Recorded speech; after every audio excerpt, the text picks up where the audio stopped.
पहली बात तो वहाँ पे एक स्पीड की कमी आती है कि हम अगर हिंदी में लिखेंगे और कोई इंग्लिश में लिख रहा है तो बेसिकली वो हमसे तेज़ ही लिखेगा। उसके बाद हिंदी मीडियम वालों के लिए मटेरियल कम है, जहाँ पर इंग्लिश में माध्यम वालों के लिए मटेरियल कुछ ज़्यादा मिलती है। इंग्लिश के अखबार में हो गया, मैगजीन हो गया। अब हम तो फिर बीच में फंस जाते हैं, ना हम इंग्लिश के रह जाते हैं ना हिंदी के रह जाते हैं, क्योंकि इतनी कठिन हिंदी को हम प्रश्न ही नहीं जब समझ पाएंगे तो उत्तर कैसे लेखन करेंगे। तो इसमें आज भी 70% लोग ऐसे हैं जो हिंदी बोलते और हिंदी समझते हैं, फिर भी आज के टाइम में हिंदी विद्यार्थियों का अनदेखा किया जा रहा है। और मोदी जी जब उनकी सरकार आई थी 2014 से ही, तब से हम लोगों को काफ़ी उम्मीदें भी थी कि यूपीएससी में हिंदी माध्यम को लेके कुछ ना कुछ बेहतर करेंगे, लेकिन हालांकि अभी कोई बदलाव देखने को नहीं मिल रहा है। कोशिश तो करते हैं, हालांकि उतना बढ़िया इंग्लिश है नहीं, लेकिन फिर भी कोशिश करते हैं ताकि कुछ समझे।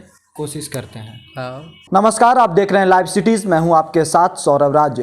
यूनियन पब्लिक सर्विस कमीशन, जिसे हिंदी में संघ लोक सेवा आयोग कहा जाता है, क्या यूपीएससी में हिंदी माध्यम के विद्यार्थियों की एंट्री न के बराबर हो गई है?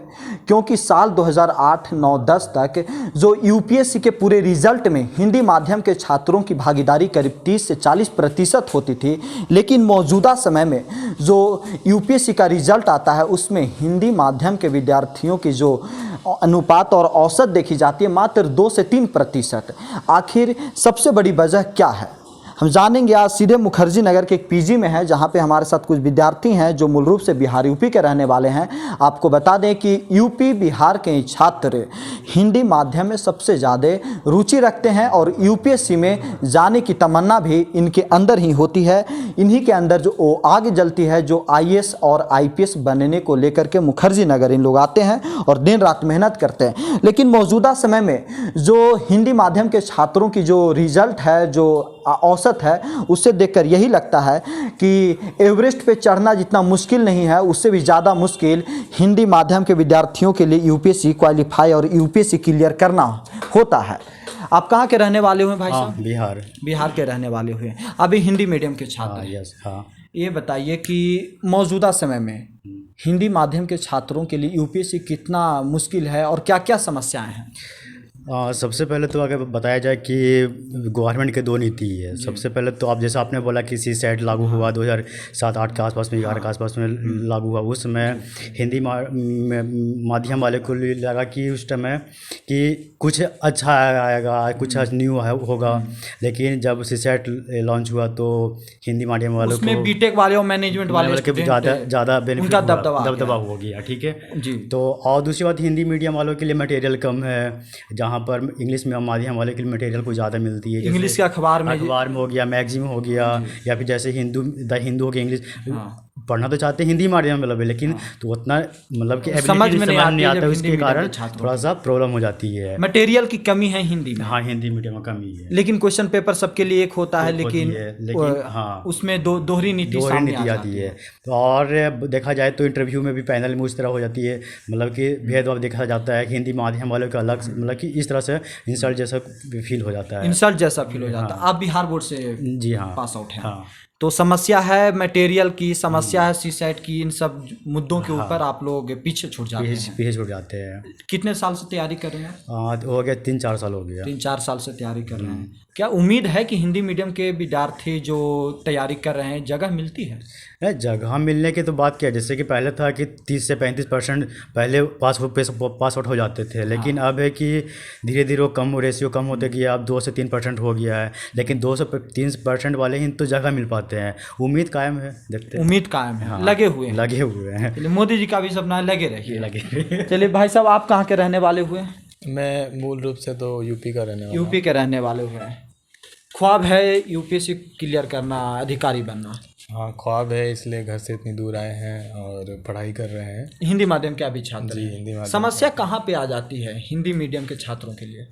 समस्या देखी जाए तो कुछ तो जैसे कि भाषा के स्तर पे समस्या तो है ही, जैसे कि अक्सर ये बताया जाता है कि जैसे मेंस आंसर राइटिंग जब हम करते हैं जी, तो सबसे पहली बात हम हिंदी में लिखते हैं आंसर अपना, और इंग्लिश मीडियम वाला अपनी लैंग्वेज में लिखेगा।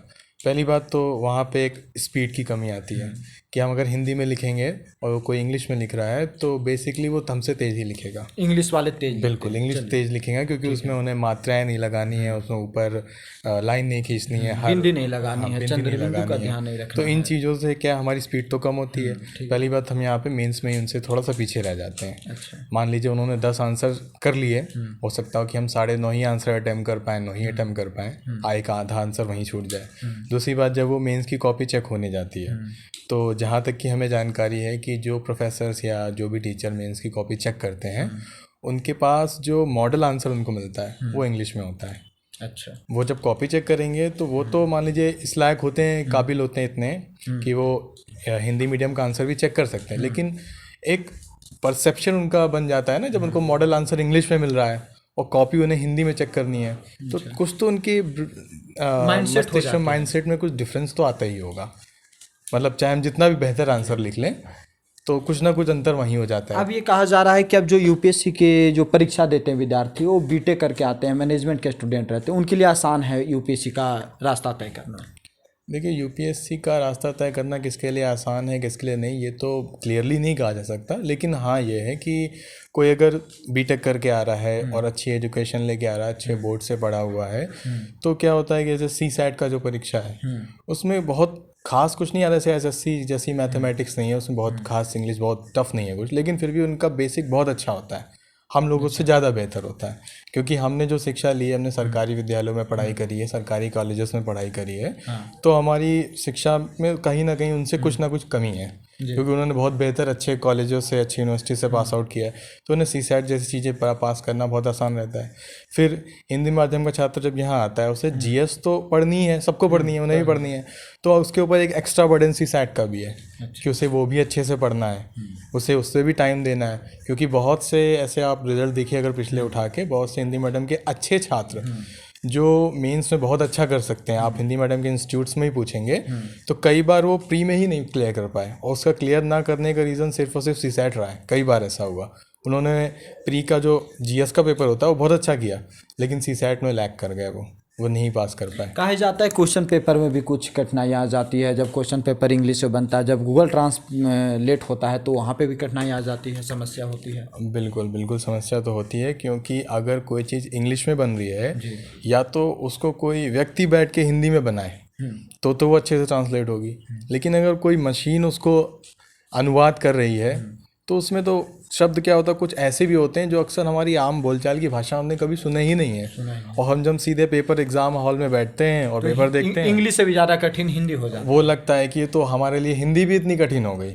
अब हम तो फिर बीच में फंस जाते हैं, ना हम इंग्लिश के रह जाते हैं ना हिंदी के रह जाते हैं, क्योंकि इतनी कठिन हिंदी को हम प्रश्न ही नहीं जब समझ पाएंगे तो उत्तर कैसे लेखन करेंगे। तो इसका हल क्या है, समाधान क्या है हिंदी माध्यम के विद्यार्थियों के लिए? इसका समाधान तो देखिए, बहुत कुछ सीनियर्स हैं वो बहुत दिन से अपनी बातें रख रहे हैं सरकार के सामने कि हाँ ऐसे ऐसी समस्याएं सॉल्व हो सकती हैं, लेकिन कुछ समाधान तो पेपर वाइज ही होने चाहिए। पेपर वाइज, जैसे कि पेपर आप जब बना रहे हैं तो या तो 2 तरीके से पेपर बनाइए, हिंदी के पेपर अलग उन लोगों से बनवाइए जो सिर्फ हिंदी में ही पेपर बनाए, इंग्लिश के पेपर वो अलग इंग्लिश में बनाए, या फिर जब ट्रांसलेशन कर रहे हो पेपर बनाने के बाद तो कुछ एक ग्रुप हो, एक कमेटी हो, वो वर्ड्स को देखे कि कुछ ऐसे वर्ड आ रहे हैं अगर जो आम बोलचाल की भाषा में बच्चा समझ ही नहीं पा रहा है तो उनको चेंज कर दें। कितने दिन से तैयारी कर रहे हैं? अभी तो मुझे 1.5 साल हो गया, अभी कोरोना में तो 1 साल अपना बर्बाद ही हो गया समझ लीजिए। एक चीज़ जो कहा जाता है कि जब से मोदी जी प्रधानमंत्री बने, वो जब देश से बाहर जाते हैं अंतर्राष्ट्रीय मंच पे, तो हिंदी में उनकी भाषण को लेकर के या उनका जो भाषण रहता है उसको चर्चा होती है कि देखिए विदेश गए और हिंदी में बात कर रहे हैं, और ये कहा जाता है कि अपने देश में जो हिंदी माध्यम के छात्र हैं उनके साथ द्वयम दर्जा अपनाया जा रहा है। देखिए, मोदी जी तो विदेश जब जाते हैं हिंदी में बात करते हैं तो एक तरीके से हमारा तो मनोबल बढ़ता है कि हाँ चलिए कोई ऐसा प्रधानमंत्री है हमारा कि वो हमारी भाषा को आगे जाके प्रमोट कर रहे हैं दूसरे देशों में। और मोदी जी जब उनकी सरकार आई थी 2014 से ही, तब से हम लोगों को काफ़ी उम्मीदें भी थी कि यूपीएससी में हिंदी माध्यम को लेके कुछ ना कुछ बेहतर करेंगे, लेकिन हालांकि अभी कोई बदलाव देखने को नहीं मिल रहा है। तो थोड़ी सी निराशा है, लेकिन फिर भी लगता है कि बीजेपी सरकार अगर जैसे है ये सरकार है तो ये शायद हिंदी मीडियम के लिए कुछ करके जाए, ऐसा लगता है, ऐसी आशा भी है, उम्मीद है कि शायद कुछ बदलाव करके जाए। जितनी उम्मीद यूपीएससी से है उतनी उम्मीद मोदी जी से भी है। मोदी जी से उम्मीद बिल्कुल इतनी तो है, हिंदी मीडियम के मसले में तो है कि हाँ शायद कुछ चेंज करके जाएंगे वो। अभी हिंदी माध्यम के छात्र हैं भाई साहब। जी भाई साहब, समस्या कहाँ पे आ जाती है हिंदी माध्यम के छात्रों के साथ? समस्या तो भाई साहब आपको क्या बताया जाए, जैसे कि ये हमारा देश है जो इसमें आज भी 70% लोग ऐसे हैं जो हिंदी बोलते और हिंदी समझते हैं, फिर भी आज के टाइम में हिंदी विद्यार्थियों का अनदेखा किया जा रहा है। चलिए, मोदी जी तो भाषण देते हैं कि मातृभाषा में लोगों को आगे बढ़ना चाहिए, मातृभाषा अपनाना चाहिए, जो नए सिलेबस आ रहे हैं मातृभाषा को लेकर के। मोदी जी बस खाली बोला है, किया कुछ नहीं है। लेकिन उपाय क्या है? उपाय ये है कि हिंदी पाठ्यक्रम में एक बदलाव आना चाहिए, उसमें भी कुछ बदलाव आना चाहिए, हाँ, मतलब सबकी कैटेगरी कैटेगरी बांट देनी चाहिए और कुछ सीट रिजर्व रख देनी चाहिए, इतनी हिंदी मीडियम की होनी चाहिए, इतनी इंग्लिश मीडियम की। तो इससे हमारे देश में थोड़ा और हिंदी का ऊपर उठ के आएगा और भाव मिलेगा। और बीपीएससी की तैयारी करते हैं तो आपके बीपीएससी में भी कुछ हिंदी इंग्लिश का लेकर के है? बीपीएससी में है क्या समस्या आती है वहाँ पे? समस्या आती है ये पढ़ाई लिखाई मतलब नोट्स वगैरह के नोट्स का समस्या आ जाती है वहाँ पे भी। इंग्लिश मीडियम के छात्रों का मतलब परसेंटेज है ज़्यादा। हाँ, इंग्लिश का नोट्स भी आता है, इंग्लिश में ही आता है, हिंदी का प्रॉब्लम है, नोट्स बहुत कम आता है हिंदी में। अच्छा, हिंदी में कम आता है नोट्स। तो और क्या क्या समस्या है? नोट से सबसे ऊपर। और ये कहा जाता है कि मटेरियल जो मौजूदा समय में जो अखबार में जो आता है, हिंदी के अखबार में कम मटेरियल है, इंग्लिश के अखबार में ज़्यादा है। तो इंग्लिश अखबार आप लोग पढ़ते हैं? कोशिश तो करते हैं, हालांकि उतना बढ़िया इंग्लिश है नहीं, लेकिन फिर भी कोशिश करते हैं ताकि कुछ समझे। कोशिश करते हैं, हाँ, समझने की कोशिश करते हैं। हाँ। समझ में आता है इंग्लिश का पेपर? हाँ, कुछ समझ में आता है, और कोशिश करते हैं तो कुछ कोशिश करते हैं तो कुछ समझ में आता है। चलिए, तो ये समस्या मूल रूप से इन विद्यार्थियों के साथ है जो मूल रूप से बिहार यूपी के जो बेल्ट हैं वहाँ के छात्र हिंदी माध्यम के आते हैं, तैयारी करते हैं यूपीएससी के लिए, और यूपीएससी में जो मौजूदा समय में जो उनके नियम कानून हैं उससे हिंदी मीडियम के छात्र काफ़ी पीछे छूटते जा रहे हैं। अब देखने वाली बात है कि कब तक हिंदी मीडियम के छात्र हिंदी माध्यम के छात्र के साथ इस तरह का व्यवहार होते रहेगा, कब तक पीछे छूटते रहेंगे। दिल्ली से सौरभ राज, लाइव सिटीज़।